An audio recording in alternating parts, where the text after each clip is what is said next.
The secret magic credit score for the Citi Diamond Preferred Card might surprise you, and I'm here to spill the beans.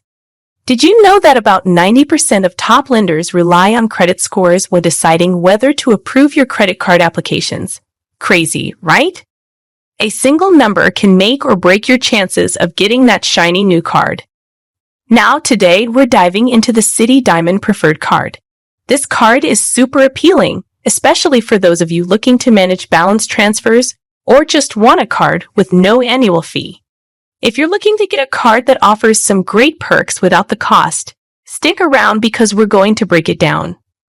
So let's talk about a big issue that many folks face: the confusion around what credit score you actually need to get approved for the Citi Diamond Preferred Card.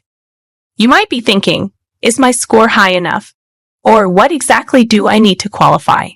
It's totally normal to feel a bit lost when trying to navigate the world of credit cards, especially when there's so much information out there.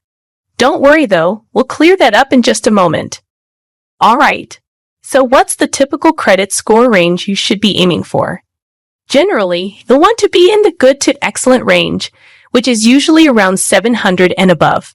But here's the thing, your credit score isn't the only factor lenders consider. They also look at your overall financial picture, including your income, credit history, and even how much debt you currently have. So while that score is important, it's not the only thing that matters.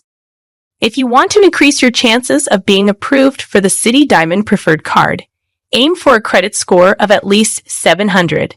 This score tends to be the sweet spot for most applicants. But remember, even if your score is just shy of that, don't lose hope. There are other factors in play that can still help your application stand out. Remember, maintaining a good credit score is super important not just for this card, but for your overall financial health.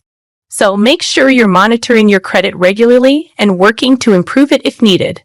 Drop a comment below sharing your experiences with credit cards. Have you ever applied for the Citi Diamond Preferred Card? What was your score at the time?